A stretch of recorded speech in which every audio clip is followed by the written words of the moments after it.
Good evening. I've just finished The Monster Museum by J.L. Bryan. So this turned out to be a paranormal investigation type mystery. The main character, Ellie, works as a paranormal investigator. She helps people deal with their ghost problems and find ways to unhaunt their houses, and to help ghosts move on. Her own life has been pretty intricately tied up with ghosts from a very young age, since an evil spirit was responsible for her parents' deaths and continues to haunt her to this day. For this particular case, Ellie is called to a Tennessee town where there is a monster museum. So a museum that's dedicated to showcasing things like Bigfoot. It has a lot of exhibits of imaginary creatures, but also different exhibits that are kind of like what I would expect from a haunted house, like things meant to intrigue and frighten people, including a set of underground caves that people can visit, which have been rigged up with, say, statues of vampires and Frankenstein and that sort of thing. So the new inhabitants of this museum and its attached residence is a single father and his 3 young children. They've kind of fallen on hard times. His wife recently passed away, and he inherited this museum from his uncle. And actually it's a little weird, I guess, because he's only been there once himself when he was very little, and he's not really sure why it was left to him in the first place. And it's not really something that he has a great interest in anymore, but he's really hard up for cash, and his hope is that either he can renovate the museum and reopen it to the public so that it can work as a business again, or he can fix things up and find someone to buy it from him. Unfortunately, the museum is suffering from a pretty serious ghost problem. His children have seen things and he has seen things, and honestly, he's now kind of afraid. So before anything can really be done with the property, he's hoping that Ellie can help him solve this problem and protect his family. So Ellie is especially worried about the children, because it sounds like young kids are pretty good ghost bait because of how much life energy they have. So she agrees to help him, even though it's pretty unlikely that she's actually gonna get paid for this case.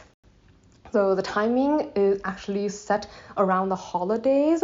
So the 2 people that Ellie normally work with, by the sound of it, are both enjoying their own holiday season, leaving Ellie to handle things by herself. So the boyfriend that she, I guess, broke up with and then recently got back together with doesn't really want her to go hunting ghosts on her own. So Ellie ends up bringing both him and his younger sister with her. So let's see, something that I liked. I kind of liked how this story took a very traditional approach to ghost investigations, with searching for cold spots and setting up equipment to detect electrical signals and thermal energy and make recordings to see if you hear any sounds or see any peculiar movements in the night. I don't see a lot of ghost investigation ones that take this kind of approach.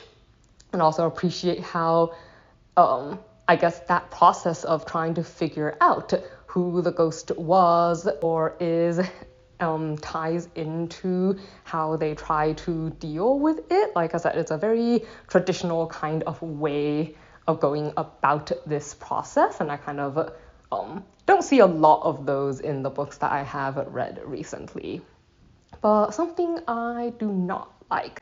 I found it kind of hard to understand, I suppose, Ellie's relationships with the other characters. I often didn't really feel like I could detect any genuine affection and stuff between her and other people. For instance, it was weird to me how in regards to the boyfriend, it seems like the only times she really talks about enjoying his company, I guess, are the times when they are physical, like when he's hugging her or kissing her, like when that's not happening, it seems like she very rarely thinks about other qualities that he has or wanting to spend time with him, or like, I would expect you to enjoy spending time with someone that you actually care about, but there's this scene when the boyfriend and his sister are at a Christmas festival, and then she notes that, it seems like they're having fun, but nothing in what she thinks, does, or says makes it seem like she's having fun. Like, it seems a little bit more as though she's kind of long-suffering and putting up with it all, even though she's actually really tired from her day's investigations, because she doesn't want the guilt of them like waiting for her and then her not going or something. Like, it never feels to me like she actually enjoys these people's company.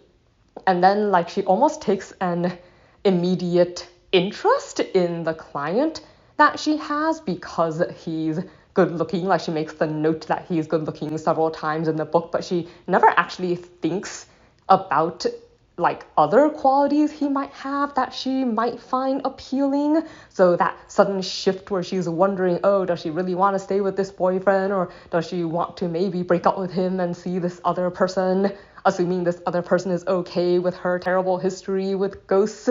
Like, it all feels very physical. Like, I just don't get that sense of affection or actual care between her and the other characters, and it kind of makes it so that I don't really enjoy spending time with her or looking at like the relationships that she has. I kind of wonder if maybe part of the problem for me was that it was a first person book. Like, if it was a third person book, you can kind of make the assumption as a reader that you're not seeing everything they're thinking. But since it is a first person book, I kind of have to assume that that is all she's thinking. So it makes it so I don't really like that, like the way her relationships and stuff are portrayed.